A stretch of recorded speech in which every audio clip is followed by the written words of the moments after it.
ನಮಸ್ಕಾರ ಸ್ನೇಹಿತರೆ, ಮಸ್ತ್ ಮಗ ಚಾನೆಲ್ನ NRI ಸ್ನೇಹಿತರಿಗೋಸ್ಕರ ಇರೋ ವಿಶೇಷ ಕಾರ್ಯಕ್ರಮ NRI ಕಾರ್ನರ್ಗೆ ಸ್ವಾಗತ.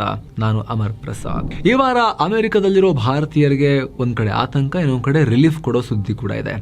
ಟ್ರಂಪ್ ಇರಬೇಕಾದ್ರೆ ಹಂಗೆ ಅಲ್ವಾ?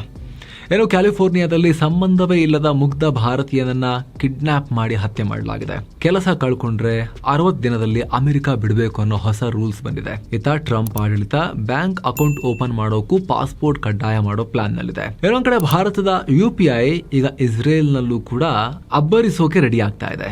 ಆದ್ರೆ ಬ್ರಿಟನ್, ಕೆನಡಾ ಮತ್ತು ಜಪಾನ್ ತಮ್ಮ ವೀಸಾ ರೂಲ್ಸ್ ಅನ್ನ ಫುಲ್ ಟೈಟ್ ಮಾಡಿದ್ದಾರೆ. ಬನ್ನಿ ದೇಶ ವಿದೇಶದ ಈ ಎಲ್ಲ ಮುಖ್ಯವಾದ NRI ರಿಲೇಟೆಡ್ ಸುದ್ದಿಯನ್ನ, ವಿಚಾರಗಳನ್ನ ಒನ್ ಬೈ ಒನ್ ನೋಡ್ತಾ ಹೋಗೋಣ. ಮೊದಲಿಗೆ ವಿವರವಾದ ಸುದ್ದಿಯಲ್ಲಿ ನಾವು ಅಮೆರಿಕದಿಂದಲೇ ಶುರು ಮಾಡೋಣ. ಕ್ಯಾಲಿಫೋರ್ನಿಯಾದ ಟ್ರೇಸಿ ನಗರದಲ್ಲಿ ಒಂದು ಆಘಾತಕಾರಿ ಘಟನೆ. 57 ವರ್ಷದ ಅವತಾರ್ ಸಿಂಗ್ ಅನ್ನೋ ಸಿಖ್ ವ್ಯಕ್ತಿಯನ್ನ ಅಪಹರಿಸಿ ಹತ್ಯೆ ಮಾಡಲಾಗಿದೆ. ಪೊಲೀಸರ ತನಿಖೆಯಲ್ಲಿ ಗೊತ್ತಾಗಿದೆ ಏನು ಅಂತ ಹೇಳಿದ್ರೆ, ಕಿಡ್ನಾಪರ್ಸ್ ಅಸಲಿ ಟಾರ್ಗೆಟ್ ಅವತಾರ್ ಸಿಂಗ್ಗೆ ಆಗಿರ್ಲಿಲ್ಲ. ಅವರು ಬೇರೆ ಯಾರನ್ನೋ ಅಪಹರಿಸೋಕ್ ಬಂದು ಗುರಿ ತಪ್ಪಿ ಸಂಬಂಧವಿಲ್ಲದ ಈ ಮುಗ್ಧ ವ್ಯಕ್ತಿಯನ್ನ ಬಲಿ ಪಡೆದಿದ್ದಾರೆ. ಯಾವುದೇ ತಪ್ಪಿಲ್ಲದೆ ಮುಗ್ಧ ಜೀವ ಹೋಗಿರೋದು ಅಮೆರಿಕದಲ್ಲಿರೋ ಭಾರತೀಯರಲ್ಲಿ ತೀವ್ರ ಆತಂಕ ಮೂಡಿಸಿದೆ.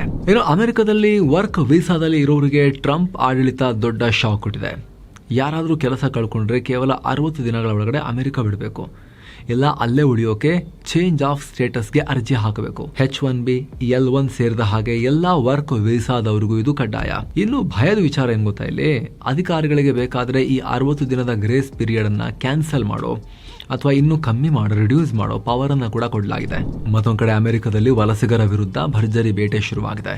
2025 ಜನವರಿಯಿಂದ ಅಕ್ಟೋಬರ್ ವರೆಗೆ ದಿನಕ್ಕೆ ಸರಾಸರಿ 746 ಜನರನ್ನ ಅರೆಸ್ಟ್ ಮಾಡಿದ್ದಾರೆ. ವರ್ಷಕ್ಕೆ 10 ಲಕ್ಷ ಜನರನ್ನ ಡಿಪೋರ್ಟ್ ಮಾಡೋ ಗುರಿಯನ್ನ ಕೂಡ ಇಟ್ಕೊಂಡಿದ್ದಾರೆ. 1 ಲಕ್ಷ ಜನರನ್ನ ಬಂಧಿಸೋಕೆ ರಿಪಬ್ಲಿಕನ್ ಕಾಂಗ್ರೆಸ್ ಬರೋಬ್ಬರಿ $170 ಬಿಲಿಯನ್ ಪ್ಯಾಕೇಜ್ ಪಾಸ್ ಮಾಡಿದೆ. 68,000 ವಲಸಿಗರು ಕಸ್ಟಡಿಯಲ್ಲಿದ್ದಾರೆ ಸದ್ಯ. ಆದ್ರೆ ಕೆಲಸದಲ್ಲಿರೋ ಟೆಕ್ಕಿಗಳಿಗೆ ಒಂದು ಬಿಗ್ ಅಪ್ಡೇಟ್ ಇದೆ. H1B ಹಾಗೂ PRM ವೀಸಾ ನಿಯಮಗಳಲ್ಲಿ ಭಾರಿ ಬದಲಾವಣೆ ಆಗ್ತಿದೆ. ಹೊಸ ರೂಲ್ಸ್ ಜಾರಿಯಾದ್ರೆ H1B ಉದ್ಯೋಗಿಗಳಿಗೆ ಕೊಡೋ ಮಿನಿಮಮ್ ಸ್ಯಾಲರಿ ಪಕ್ಕ ಏರಿಕೆಯಾಗುತ್ತೆ. ಇದು ಕಂಪನಿಗಳಿಗೆ ಶಾಕ್ ಕೊಟ್ರೆ ನೌಕರರಿಗೆ ಲಾಭ ತರುತ್ತೆ. ಇತ್ತ ಅಮೆರಿಕದಲ್ಲಿ ಟ್ರಂಪ್ ಆಡಳಿತ ಅಕ್ರಮ ವಲಸಿಗರಿಗೆ ಮತ್ತೊಂದು ಆಘಾತ ಕೊಡೋಕೆ ಮುಂದಾಗಿದೆ. ವಾಲ್ ಸ್ಟ್ರೀಟ್ ಜರ್ನಲ್ ರಿಪೋರ್ಟ್ ಮಾಡಿರೋ ಪ್ರಕಾರ ಬ್ಯಾಂಕ್ ಅಕೌಂಟ್ ಓಪನ್ ಮಾಡೋಕ್ಕೂ ಕೂಡ ಪೌರತ್ವದ ದಾಖಲೆ ಕೊಡಬೇಕಾಗತ್ತೆ. ಸಿಟಿಜನ್ಶಿಪ್ ಡೀಟೇಲ್ಸ್ ಕಡ್ಡಾಯ ಮಾಡೋ ಬಗ್ಗೆ ಸರ್ಕಾರ ಚಿಂತನೆ ನಡೆಸಿದೆ. ಇನ್ ಮುಂದೆ ಬ್ಯಾಂಕ್ಗೆ ಪಾಸ್ಪೋರ್ಟ್ ಕೊಡಬೇಕಾಗಿ ಬರ್ಬೋದು. ಈ ರೂಲ್ ಬಂತು ಅಂದ್ರೆ ಮಿಲಿಯನ್ ಗಟ್ಟಲೆ ಅಕೌಂಟ್ ಹೋಲ್ಡರ್ಸ್ಗೆ ಸಮಸ್ಯೆ ಆಗುತ್ತೆ ಅಂತ ಬ್ಯಾಂಕ್ಗಳು ಕಳವಳ ವ್ಯಕ್ತಪಡಿಸಿವೆ. ಆದ್ರೆ ಟ್ರಂಪ್ ಬೆಂಬಲಿಗರು ಮಾತ್ರ ಬ್ಯಾಂಕಿಂಗ್ ಅನ್ನೋದು ಒಂದು ಪ್ರಿವಿಲೇಜ್, ಲೀಗಲ್ ಆಗಿರೋರಿಗೆ ಮಾತ್ರ ಸಿಗಬೇಕು, ಇಲ್ಲಿಗಲ್ಸ್ಗೆ ಯಾಕೆ ಕೊಡಬೇಕು, ಪಾಸ್ಪೋರ್ಟ್ ಕೊಟ್ಕೊಂಡು ಲೀಗಲ್ ಆಗಿ ಇಟ್ಕೊಳ್ಳಿ ಅನ್ನೋ ನಿಲುವನ್ನ ತೋರಿಸ್ತಾ ಇದ್ದಾರೆ. ಇನ್ನು ಟ್ರಂಪ್ಗೆ ಈಗ ಕೋರ್ಟ್ ಗಳಿಂದ ಸಾಲು ಹಿನ್ನಡೆ ಆಗ್ತಾ ಇದೆ. ಟ್ರಂಪ್ ತಂದಿದ್ದ ಗ್ಲೋಬಲ್ ಟ್ಯಾರಿಫ್ ಗಳನ್ನ ಅಮೆರಿಕದ ಸುಪ್ರೀಂ ಕೋರ್ಟ್ 6-3 ಬಹುಮತದಿಂದ ವಜಾ ಮಾಡಿದೆಯಲ್ಲ. ವಿಶೇಷ ಅಂದ್ರೆ ಈ ಕೇಸ್ನಲ್ಲಿ ಸಣ್ಣ ವ್ಯಾಪಾರಿಗಳ ಪರ ವಾದಿಸಿ ಗೆದ್ದಿರೋದು 55 ವರ್ಷದ ಭಾರತೀಯ ಮೂಲದ ಲಾಯರ್ ನೀಲ್ ಕಟ್ಯಾಲ್. ಟ್ಯಾಕ್ಸ್ ಹಾಕೋ ಪವರ್ ಸಂಸತ್ಗೆ ಮಾತ್ರ ಇದೆ, ಒಬ್ಬ ವ್ಯಕ್ತಿಗೆ ಪ್ರೆಸಿಡೆಂಟ್ ಇಷ್ಟ ಬಂದಂಗ್ ಮಾಡಕ್ಕಾಗಲ್ಲ ಅಂತ ಅವರು ವಾದ ಮಂಡಿಸಿದ್ರು, ಗೆದ್ರು. ಇನ್ನೊಂದ್ ಕಡೆ ಟ್ರಂಪ್ ಆಡಳಿತ ನ್ಯೂ ಜೆರ್ಸಿ ಸರ್ಕಾರದ ವಿರುದ್ಧ ಕೋರ್ಟ್ ಮೆಟ್ಟಿಲೇರಿದೆ. ನ್ಯೂ ಜೆರ್ಸಿ ಗವರ್ನರ್ ಸರ್ಕಾರಿ ಜಾಗದಲ್ಲಿ ಇಮಿಗ್ರೇಷನ್ ಏಜೆಂಟ್ಗಳು ಯಾರನ್ನೂ ಅರೆಸ್ಟ್ ಮಾಡಬಾರದು ಅಂತ ಆದೇಶ ಹೊರಡಿಸಿದ್ರು. ಇದರಿಂದ ರೊಚ್ಚಿಗೆದ್ದಿರೋ ಟ್ರಂಪ್ ಸರ್ಕಾರ ಗವರ್ನರ್ ಕ್ರಿಮಿನಲ್ಗಳನ್ನ ಕಾಪಾಡ್ತಿದ್ದಾರೆ ಅಂತ ಕೇಸ್ ಹಾಕಿದೆ. ಇದಕ್ಕೆ ತಿರುಗೇಟು ಕೊಟ್ಟಿರೋ ಗವರ್ನರ್ ನಮ್ಮ ಮೇಲೆ ದಾಳಿ ಮಾಡೋ ಬದಲು ನಿಮ್ಮ ಏಜೆಂಟ್ಗಳಿಗೆ ಮೊದಲು ಟ್ರೈನಿಂಗ್ ಕೊಡಿ ಸರಿಯಾಗಿ ಅಂತ ಹೇಳಿದ್ದಾರೆ. ಇನ್ನು ಅಮೆರಿಕದಲ್ಲಿ ಇನ್ನು ಮುಂದೆ ಟ್ರಕ್ ಮತ್ತು ಬಸ್ ಡ್ರೈವರ್ಗಳಿಗೆ ಕಮರ್ಷಿಯಲ್ ಲೈಸೆನ್ಸ್ ಎಕ್ಸಾಮ್ನ ಇಂಗ್ಲಿಷ್ನಲ್ಲೇ ಬರೆಯೋದು ಕಡ್ಡಾಯ. ಮೊದಲು ಕ್ಯಾಲಿಫೋರ್ನಿಯಾದಂತಹ ರಾಜ್ಯಗಳಲ್ಲಿ ಬೇರೆ ಭಾಷೆಗಳಲ್ಲೂ ಎಕ್ಸಾಮ್ ಬರೆಯೋಕೆ ಅವಕಾಶ ಕೊಡ್ತಾ ಇದ್ರು, ಅದಿರೋದಿಲ್ಲ ಇನ್ಮೇಲೆ. ರಸ್ತೆ ಬೋರ್ಡ್ ಓದೋಕೆ ಮತ್ತು ಪೊಲೀಸರೊಂದಿಗೆ ಮಾತನಾಡೋಕೆ ಇಂಗ್ಲಿಷ್ ಬರಲೇಬೇಕು ಅಂತ ಸರ್ಕಾರ ಹೇಳಿದೆ. ಇನ್ನು ಅಮೆರಿಕಕ್ಕೆ ಬರೋ ಪ್ರವಾಸಿಗರ ಸೋಷಿಯಲ್ ಮೀಡಿಯಾ ಅಕೌಂಟ್ ಚೆಕ್ ಮಾಡೋ ಟ್ರಂಪ್ ಸರ್ಕಾರದ ಪ್ಲಾನ್ಗೆ ಭಾರಿ ವಿರೋಧ ವ್ಯಕ್ತವಾಗಿದೆ.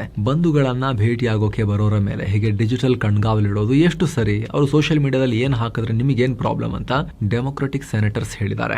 ಈ ನಿಯಮ ಜಾರಿಯಾದರೆ ಪ್ರವಾಸಿಗರು ಬೇರೆ ಕಡೆಗೆ ಹೋಗ್ತಾರೆ, ಅಮೆರಿಕಾಗೆ ಬರೋದೊಂದು ಟಾರ್ಚರ್ ತರ ಆಗ್ಬಿಡುತ್ತೆ, ಕೋಟಿಗಟ್ಟಲೆ ಲಾಸ್ ನಮಗೆ ಆಗುತ್ತೆ ಅಂತ ಹೇಳಿ ಅಮೆರಿಕದ ಟ್ರಾವೆಲ್ ಅಸೋಸಿಯೇಷನ್ ಕೂಡ ವಾರ್ನಿಂಗ್ ಕೊಟ್ಟಿದೆ ಟ್ರಂಪ್ಗೆ. ಮತ್ತೊಂದ್ ಕಡೆ UKಗೆ ಹೋಗ್ಬೇಕು ಅಂತ ಕನಸು ಕಾಣ್ತಿರೋರಿಗೆ ಒಂದು ಕಷ್ಟದ ವಿಚಾರ. ಇಲ್ಲಿ ಬ್ರಿಟನ್ ಸರ್ಕಾರ ವೀಸಾ ನಿಯಮಗಳನ್ನ ಟೈಟ್ ಮಾಡಿದೆ. ವೀಸಾ ಕೊಡೋದು ಭಾರಿ ಪ್ರಮಾಣದಲ್ಲಿ ಡೌನ್ ಆಗಿದೆ. 2025ರಲ್ಲಿ ಕೇವಲ 1.68 ಲಕ್ಷ ವರ್ಕ್ ವೀಸಾ ಮಾತ್ರ ಕೊಡಲಾಗಿದೆ. ಇದು 2023ಕ್ಕೆ ಹೋಲಿಸಿದ್ರೆ 50% ಡೌನ್, 50% ಡೌನ್ ಆಗಿರೋದಿದು. ಆಗುತ್ತೇನೋ ಊಹಾಪೋಹ ಅಲ್ಲ, ಆಗಿರೋದಿದೆ ಆಲ್ರೆಡಿ. ಮುಖ್ಯವಾಗಿ ಭಾರತೀಯರು ಹೆಚ್ಚಾಗಿ ಹೋಗೋ ಹೆಲ್ತ್ ಆ್ಯಂಡ್ ಕೇರ್ ಸೆಕ್ಟರ್ ಆ ವೀಸಾಗಳು ಅರ್ಧಕ್ಕರ್ಧ ಕಟ್ಟಾಗಿವೆ. ಜೊತೆಗೆ ಇದೇ ಯುಕೆನಲ್ಲೀಗ ಭಾರತೀಯ ಮೂಲದವರಿಗೆ ಭದ್ರತೆ ಇಲ್ಲದಂತಾಗಿದೆ. ಲಂಡನ್ನ ಹ್ಯಾಮರ್ ಸ್ಮಿತ್ನಲ್ಲಿರೋ 16 ವರ್ಷ ಹಳೆಯ ರಂಗ್ರೇಜ್ ಅನ್ನೋ ಫೇಮಸ್ ಭಾರತೀಯ ರೆಸ್ಟೋರೆಂಟ್ ಕಂಪ್ಲೀಟ್ ಶಟ್ ಡೌನ್ ಆಗಿದೆ. ಇದಕ್ಕೇನು ಕಾರಣ? ಖಲಿಸ್ತಾನಿ ಮತ್ತು ಪಾಕಿಸ್ತಾನಿ ಬೆಂಬಲಿಗರ ದಾಳಿ.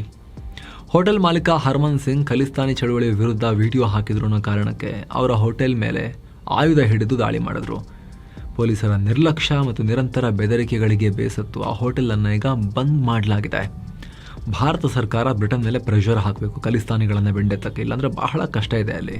ಹಾಗೆ ಯುಕೆನಲ್ಲಿ ಇನ್ನೊಂದು ಅಪ್ಡೇಟ್ ಏನು ಗೊತ್ತಾ? ಫೆಬ್ರವರಿ 25ರಿಂದ ಭಾರತೀಯ ಪ್ರಯಾಣಿಕರಿಗೆ ಈ ವೀಸಾ ಕಡ್ಡಾಯ. ವೀಸಾ ಫ್ರೀ ಟ್ರಾವೆಲ್ ಮಾಡೋರಿಗೆ ETA ಡಿಜಿಟಲ್ ಸಿಸ್ಟಮ್ ಜಾರಿಗೆ ತಂದಿದೆ. ಹಳೆಯ ಪೇಪರ್ ವೀಸಾ ಸ್ಟಿಕ್ಕರ್ ಪದ್ಧತಿ ಕಂಪ್ಲೀಟ್ ಆಗಿ ರದ್ದಾಗಿದೆ. ಸೊ ಈ ತರ ಅಮೆರಿಕ ಮತ್ತು ಯುಕೆನಲ್ಲಿ ಎಲ್ಲ ಟೈಟ್ ಮಾಡ್ತಿರೋದ್ರಿಂದ ಭಾರತದ ವಿದ್ಯಾರ್ಥಿಗಳು ಈಗ ಐರ್ಲೆಂಡ್ ಕಡೆಗೆ ಮುಖ ಮಾಡ್ತಿದ್ದಾರೆ. ಹೆಚ್ಚಾಗಿ 2018ರಲ್ಲಿ 26,000 ಇದ್ದ ವಿದ್ಯಾರ್ಥಿಗಳ ಸಂಖ್ಯೆ ಈಗ 40,000 ಗಡಿ ದಾಟಿದೆ. ಗೂಗಲ್, ಆಪಲ್ನಂಥ ದೊಡ್ಡ ಕಂಪನಿಗಳ ಯುರೋಪ್ ಹೆಡ್ ಕ್ವಾರ್ಟರ್ಸ್ ಇಲ್ಲೇ ಇದೆ ಮತ್ತು ಓದು ಮುಗಿದ ಮೇಲೆ 2 ವರ್ಷ ಕೆಲಸ ಹುಡುಕೋ ಅವಕಾಶ ಸಿಗ್ತಿರೋದು ಇದಕ್ಕೆ ಮುಖ್ಯ ಕಾರಣ. ಹಾಗೇನೆ ಸ್ಪೇನ್ನ ಡಿಜಿಟಲ್ ನೋಮ್ಯಾಡ್ ವೀಸಾ ಪಡೆಯೋಕೆ ಭಾರತೀಯರು ಮುಗಿಬೀಳ್ತಿದ್ದಾರೆ. 32,000ಕ್ಕೂ ಅಧಿಕ ಜನ ವೀಸಾ ಪಡೆದಿದ್ದಾರೆ. ತಿಂಗಳಿಗೆ 3 ಲಕ್ಷ ರೂಪಾಯಿ ಆದಾಯ ಇದ್ರೆ ಈ ವೀಸಾ ಸಿಗುತ್ತೆ. ಯುರೋಪ್ ಕಾಯಂ ಪೌರತ್ವ ಪಡೆಯೋಕೆ ಇದೊಂದು ಬೆಸ್ಟ್ ರೂಟ್ ಅಂತ ಭಾರತೀಯರು ಸ್ಪೇನ್ ಕಡೆಗೆ ಮುಖ ಮಾಡ್ತಿದ್ದಾರೆ. ಏನೋ ಕೆನಡಾಗ್ ಹೋಗ್ಬೇಕು ಅಂತ ಅನ್ಕೊಂಡಿದ್ದವರಿಗೆ ಒಂದು ಅಪ್ಡೇಟ್. ಎಕ್ಸ್ಪ್ರೆಸ್ ಎಂಟ್ರಿ ಮೂಲಕ ಕೆನಡಾಗ್ ಹೋಗೋಕೆ ಮುಂಚೆ ಕೇವಲ 6 ತಿಂಗಳ ಕೆಲಸದ ಅನುಭವ ಸಾಕಿತ್ತು. ಆದರೆ ಫೆಬ್ರವರಿ 18, 2026ರಿಂದ ಕನಿಷ್ಠ 12 ತಿಂಗಳ ಕೆಲಸದ ಅನುಭವ ಹೊಂದಿರಲೇಬೇಕು ಅಂತ ಹೊಸ ರೂಲ್ಸ್ ಬಂದಿದೆ. ಕೆನಡಾದಲ್ಲಿ ಸ್ಟೂಡೆಂಟ್ ಆಗಿದ್ದಾಗ ಮಾಡಿದ ಕೋ-ಆಪ್ ಕೆಲಸವನ್ನ ಈಗ ಲೆಕ್ಕಕ್ಕೆ ಸೇರಿಸಲ್ಲ. ಇಷ್ಟು ಮಾತ್ರ ಅಲ್ಲ, ಇದೇ ಕೆನಡಾದ ಇನ್ನೊಂದು ಸುದ್ದಿ ಏನು ಅಂದ್ರೆ, ಕೆನಡಾದ ಅಲ್ಬರ್ಟಾ ಪ್ರಾಂತ್ಯ ಅಲ್ಲಿ ವಲಸಿಗರನ್ನ ಕಂಟ್ರೋಲ್ ಮಾಡೋಕೆ ಅಕ್ಟೋಬರ್ನಲ್ಲಿ ಜನಮತಗಣನೆ ನಡೆಯುತ್ತೆ, ರೆಫರೆಂಡಮ್.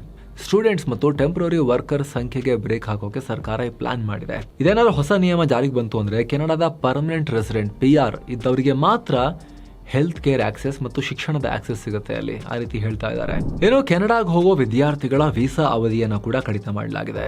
ಮುಖ್ಯ ಕೋರ್ಸ್ ಶುರು ಮಾಡೋ ಮುನ್ನ ಇಂಗ್ಲಿಷ್ನಂತಹ ಪ್ರೀ ರಿಕ್ವಿಸಿಟ್ ಕೋರ್ಸ್ ಸೇರೋರಿಗೆ ಆ ಕೋರ್ಸ್ ಮುಗಿದ ಮೇಲೆ ಬರೀ 90 ದಿನಗಳವರೆಗೆ ಮಾತ್ರ ಸ್ಟಡಿ ಪರ್ಮಿಟ್ ಇರುತ್ತೆ. ಮುಂದಿನ ಡಿಗ್ರಿ ಓದೋಕೆ ಅವರು ಕೆನಡಾದಲ್ಲೇ ಇದ್ದು ಹೊಸ ವೀಸಾಗೆ ಅಪ್ಲೈ ಮಾಡಬೇಕಾಗುತ್ತೆ. ಆದ್ರೆ ಇದೇ ಕೆನಡಾದಲ್ಲಿ ಡಾಕ್ಟರ್ಸ್ಗೆ ಒಂದು ಗುಡ್ ನ್ಯೂಸ್ ಇದೆ.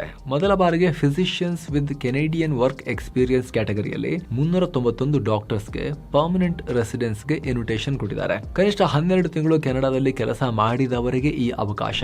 ಏನೋ ನ್ಯೂಜಿಲೆಂಡ್ ತನ್ನ ಓಪನ್ ವರ್ಕ್ ವೀಸಾ ನಿಯಮಗಳನ್ನ ಬದಲಾಯಿಸಿದೆ. ಪಾರ್ಟ್ನರ್ ಮತ್ತು ಪೋಸ್ಟ್ ಸ್ಟಡಿ ವೀಸಾ ಇದ್ದವರು ಸ್ವಂತ ಬಿಸ್ನೆಸ್ ಸೇರಿ ಯಾವುದೇ ಕೆಲಸ ಬೇಕಾದ್ರೂ ಕೂಡ ಮಾಡಬಹುದು. ಆದ್ರೆ ವರ್ಕಿಂಗ್ ಹಾಲಿಡೇ ವೀಸಾ ಇರೋರು ಕಡ್ಡಾಯವಾಗಿ ಒಬ್ಬರ ಕೈ ಕೆಳಗೇನೆ ಕೆಲಸ ಮಾಡಬೇಕು ಮತ್ತು ಬೇರೆಯವರಿಗೆ ಕೆಲಸ ಕೊಡೋ ಹಾಗಿಲ್ಲ. ಏನೋ ಜಪಾನ್ ದೇಶ ವಿದೇಶಿ ವಿದ್ಯಾರ್ಥಿಗಳ ವಿಚಾರದಲ್ಲಿ ದೊಡ್ಡ ದಾಖಲೆ ಮಾಡಿದೆ. 2033ರ ವೇಳೆಗೆ 4 ಲಕ್ಷ ಸ್ಟೂಡೆಂಟ್ ಸೇರಿಸ್ಕೊಳ್ಬೇಕು ಅಂತ ಅನ್ಕೊಂಡಿದ್ರು. ಆದ್ರೆ ಜಗತ್ತು ನುಗ್ಗಿದೆ ಜಪಾನ್ಗೆ. ಜಪಾನ್ ಅಲ್ಲ, ನಾವು ಹೋಗ್ತೀವಿ ಅಂತ ಹೇಳಿ 8 ವರ್ಷ ಮುಂಚಿತವಾಗಿನೇ 4.35 ಲಕ್ಷ ವಿದ್ಯಾರ್ಥಿಗಳು ಎಂಟ್ರಿ ಕೊಟ್ಟಿದ್ದಾರೆ. 8 ವರ್ಷ ಮುಂಚೆನೆ ಅನ್ಕೊಂಡಿರೋ ಟಾರ್ಗೆಟ್ ಅನ್ನ ರೀಚ್ ಆಗಿದ್ದಾರೆ.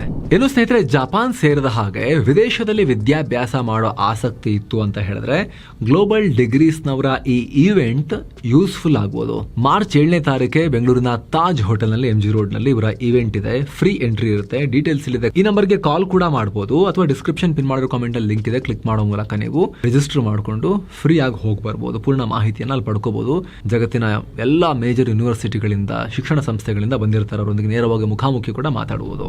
ಏನೋ ಸ್ವೀಡನ್ ಸರ್ಕಾರ ಅಪರಾಧ ಮಾಡೋ ವಲಸಿಗರಿಗೆ ದೊಡ್ಡ ಶಾಕ್ ಕೊಟ್ಟಿದೆ. ಗಂಭೀರ ಅಪರಾಧ ಮಾಡಿದ್ರೆ ದಂಡ ಕಟ್ಟಿಸ್ಕೊಂಡು ಬಿಡೋದಿಲ್ಲ, ನೇರವಾಗಿ ದೇಶದಿಂದ ಡಿಪೋರ್ಟ್ ಮಾಡ್ತಾರೆ. ವಿದೇಶಿ ಕ್ರಿಮಿನಲ್ಗಳನ್ನ ಅತಿಯಾಗಿ ಮುದ್ದಿಸಿದ್ದು ಸಾಕು ಅಂತ ವಲಸೆ ಸಚಿವರು ಖಡಕ್ ಆದೇಶ ಹೊರಡಿಸಿದ್ದಾರೆ. ಸೆಪ್ಟೆಂಬರ್ 1ರಿಂದ ಈ ರೂಲ್ಸ್ ಜಾರಿಗೆ ಬರುತ್ತೆ. ಗ್ಯಾಂಗ್ ವಾರ್ ಮಟ್ಟ ಹಾಕೋಕೆ ನಿರ್ಧಾರ ಅಂತ ಹೇಳಿದ್ದಾರೆ. ಏನೋ ಇರಾನ್ ನಲ್ಲಿ ಉದ್ವಿಗ್ನ ಪರಿಸ್ಥಿತಿ ಇದ್ದು ಅಲ್ಲಿ ಮೆಡಿಕಲ್ ಓದ್ತಿರೋ ಭಾರತದ ವಿದ್ಯಾರ್ಥಿಗಳಿಗೆ ಸಂಕಷ್ಟ ಎದುರಾಗಿದೆ. ಮನೆಗೆ ವಾಪಸ್ ಬರೋಣ ಅಂದ್ರೆ ಮಾರ್ಚ್ ನಲ್ಲಿ ಎಕ್ಸಾಮ್ ಇದೆ. ಎಕ್ಸಾಮ್ ಮಿಸ್ ಆದ್ರೆ ಅಕಾಡೆಮಿಕ್ ಇಯರ್ ಹಾಳಾಗುತ್ತೆ. ಹೀಗಾಗಿ ಎಕ್ಸಾಮ್ ಪೋಸ್ಟ್ ಪೋನ್ ಮಾಡಿಸೋಕೆ ರಾಜತಾಂತ್ರಿಕ ಮಧ್ಯಪ್ರವೇಶ ಮಾಡಿ ಅಂತ ವಿದ್ಯಾರ್ಥಿಗಳು PM ಮೋದಿಗೆ ರಿಕ್ವೆಸ್ಟ್ ಮಾಡ್ಕೊಂಡಿದ್ದಾರೆ.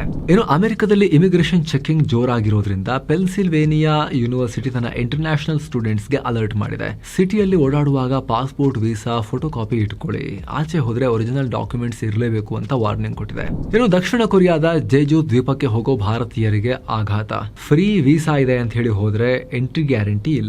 Hotel booking, return ticket, bank balance proof ಕಡ್ಡಾಯ ಇರಲೇಬೇಕು. ಇಲ್ಲದೆ ಹೋದ್ರೆ ಜೈಲಿಗೆ ಹಾಕಿ ವಾಪಸ್ ಕಳಿಸ್ತಾರೆ ಅಂತ ಎಂಬಸಿ ವಾರ್ನಿಂಗ್ ಕೊಟ್ಟಿದೆ. ಇನ್ನು ಭಾರತದ ಡಿಜಿಟಲ್ ಪೇಮೆಂಟ್ ಸಿಸ್ಟಮ್ UPI ಈಗ ಇಸ್ರೇಲ್ ನಲ್ಲೂ ಶುರುವಾಗ್ತಿದೆ. PM ಮೋದಿ ಇಸ್ರೇಲ್ ಭೇಟಿ ಟೈಮ್ ನಲ್ಲಿ ನೆತನ್ಯಾಹುವೊಂದಿಗೆ ಒಪ್ಪಂದಕ್ಕೆ ಸೈನ್ ಹಾಕಿದ್ದಾರೆ. ಇದರಿಂದ ಇಸ್ರೇಲ್ ನಲ್ಲಿರೋ ಭಾರತೀಯರು ಮತ್ತು ಪ್ರವಾಸಿಗರು ನೇರವಾಗಿ ತಮ್ಮ ಮೊಬೈಲ್ ನಿಂದಾನೇ QR ಕೋಡ್ ಮೂಲಕ ಸ್ಕ್ಯಾನ್ ಮಾಡಿ ಪೇಮೆಂಟ್ ಮಾಡಬಹುದು. ಏನೋ ನೇಪಾಳ ಚುನಾವಣೆ ನಡೀತಿರೋದ್ರಿಂದ ಮಾರ್ಚ್ 5ನೇ ತಾರೀಕು ಮಾರ್ಚ್ 2ರ ಮಧ್ಯರಾತ್ರಿಯಿಂದ ಮಾರ್ಚ್ 5ರ ಮಧ್ಯರಾತ್ರಿವರೆಗೆ ಭಾರತ ನೇಪಾಳ ಬಾರ್ಡರ್ ಸಂಪೂರ್ಣ ಕ್ಲೋಸ್ ಆಗುತ್ತೆ. ಅವಶ್ಯಕ ವಸ್ತುಗಳ ಓಡಾಟಕ್ಕೆ ಮೂವ್ಮೆಂಟ್ಸ್ಗೆ ಮಾತ್ರ ಅವಕಾಶ ಇರುತ್ತೆ. ಏನೋ ಭಾರತದಲ್ಲಿ ಸಿಕ್ಕಾಕೊಂಡಿರೋ NRIಗಳಿಗೆ ದಿಲ್ಲಿ ಹೈಕೋರ್ಟ್ ರಿಲೀಫ್ ಕೊಟ್ಟಿದೆ. ಪಾಸ್ಪೋರ್ಟ್ ರದ್ದಾಗಿ ಅಥವಾ ಅನಿವಾರ್ಯವಾಗಿ ಭಾರತದಲ್ಲಿ 181 ದಿನಗಳಿಗಿಂತ ಹೆಚ್ಚು ಕಾಲ ಉಳಿದವರ ಮೇಲೆ ಬ್ಲಾಕ್ ಮನಿ ಆಕ್ಟ್ ಅಡಿ ಕೇಸ್ ಹಾಕೋ ಹಾಗಿಲ್ಲ ಅಂತ ಕೋರ್ಟ್ ಖಡಕ್ ಆದೇಶ ನೀಡಿದೆ. ಏನೋ ವಿದೇಶದಲ್ಲಿ ಕೆಲಸ ಮಾಡೋ ಭಾರತೀಯರಿಗೆ ಹೊಸ ಟ್ಯಾಕ್ಸ್ ರೂಲ್ ಬಂದಿದೆ. 1 ಲಕ್ಷಕ್ಕಿಂತ ಹೆಚ್ಚು ಫಾರಿನ್ ಟ್ಯಾಕ್ಸ್ ಕಟ್ಟಿರೋರು ಫಾರಿನ್ ಟ್ಯಾಕ್ಸ್ ಕ್ರೆಡಿಟ್ ಕ್ಲೇಮ್ ಮಾಡಬೇಕು ಅಂದ್ರೆ ಇನ್ನು ಮುಂದೆ ಕಡ್ಡಾಯವಾಗಿ CA ಸರ್ಟಿಫಿಕೇಟ್ ಅನ್ನ ಕೊಡಲೇಬೇಕು. ಇನ್ನೊಂದ್ ಕಡೆ ಏನಾಗಿತ್ತು, ನಮ್ಮಲ್ಲಿ ಯಹೂದಿಗಳಿದ್ರು, ಈ ಹಿಂದೆ ಬಂದವರು ಆಶ್ರಯ ಕೊಟ್ಟಿದ್ದು ಭಾರತದಲ್ಲಿ ಅವರಿಗೆ, ಅಲ್ಲೆಲ್ಲ ಸಮಸ್ಯೆ ಇದ್ದಂತ ಟೈಮ್ನಲ್ಲಿ, ವಿಶೇಷವಾಗಿ ಹಿಟ್ಲರ್ನ ಹಿಂಸೆ ಟೈಮ್ನಲ್ಲಿ. ಈಗ ಅವ್ರನ್ನ ವಾಪಸ್ ಕರ್ಸ್ಕೊಳ್ಳೋಕೆ ಇಸ್ರೇಲ್ ಪ್ಲಾನ್ ಮಾಡ್ತಾ ಇದೆ. ಭಾರತದ ಮಣಿಪುರ ಮತ್ತು ಮಿಜೋರಾಂನಲ್ಲಿರೋ ಬ್ನೇ ಮೆನಾಶೆ ಕಮ್ಯುನಿಟಿಯನ್ನ ಅಧಿಕೃತವಾಗಿ ವಾಪಸ್ ಕರೆಸ್ಕೊಳ್ಳೋಕೆ ಗ್ರೀನ್ ಸಿಗ್ನಲ್ ಕೊಟ್ಟಿದ್ದಾರೆ. ಇವರು ಇಸ್ರೇಲ್ನ ಕಳೆದು ಹೋದ 10 ಬುಡಕಟ್ಟುಗಳಲ್ಲಿ ಒಂದು ಬುಡಕಟ್ಟು ಅಂತ ಹೇಳಿ ಗುರುತಿಸಿಕೊಂಡಿದ್ದಾರೆ. ಇವರು 2030 ಒಳಗಡೆ ಪೂರ್ತಿಯಾಗಿ ಇವ್ರನ್ನ ವಾಪಸ್ ಕರೆಸ್ಕೊಳ್ಳೋಕೆ ಇಸ್ರೇಲ್ $27 ಮಿಲಿಯನ್ ಮೀಸಲಿಟ್ಟಿದೆ. ಫ್ಲೈಟ್ ಟಿಕೆಟ್, ವಸತಿ ಸೌಕರ್ಯ ಎಲ್ಲವನ್ನ ಇವರೇ ಮಾಡ್ಕೊಡ್ತಾರೆ. ಬನ್ನಿ ನಮ್ಮವ್ರು ನೀವು ಅಂತ. ಏನೋ ಮಾರ್ಚ್ ತಿಂಗಳಲ್ಲಿ ಬೆಲ್ಜಿಯಂಗೆ ಹೋಗೋ ಲೆಕ್ಕಾಚಾರದಲ್ಲಿದ್ದವರು ಸ್ವಲ್ಪ ಕೇರ್ಫುಲ್ ಆಗಿರಬೇಕು. ಮಾರ್ಚ್ 12ನೇ ತಾರೀಕು ಅಲ್ಲಿ ಕಾರ್ಮಿಕ ಸಂಘಟನೆಗಳು ಭಾರಿ ಪ್ರತಿಭಟನೆ ಇಟ್ಕೊಂಡಿದ್ದಾರೆ. ಇದರಿಂದ ಬ್ರಸೆಲ್ಸ್ ಏರ್ಪೋರ್ಟ್ ನಿಂದ ಹೊರಡಬೇಕಾಗಿದ್ದ ಬಹುತೇಕ ಫ್ಲೈಟ್ಗಳು ಕ್ಯಾನ್ಸಲ್ ಆಗೋ ಸಾಧ್ಯತೆ ಇದೆ. ಫ್ಲೈಟ್ ಲ್ಯಾಂಡ್ ಆದ್ರೂ ಕೂಡ ಇಮಿಗ್ರೇಷನ್ ಮತ್ತು ಬ್ಯಾಗೇಜ್ ಚೆಕಿಂಗ್ ತುಂಬಾ ಸ್ಲೋ ಇರೋ ಸಾಧ್ಯತೆ ಇರುತ್ತೆ. ಸೊ ಫ್ರೆಂಡ್ಸ್, ಇದಾಗಿತ್ತು ಈ ವಾರದ NRI ಸ್ಪೆಸಿಫಿಕ್ ಸಂಚಿಕೆ NRI ಕಾರ್ನರ್.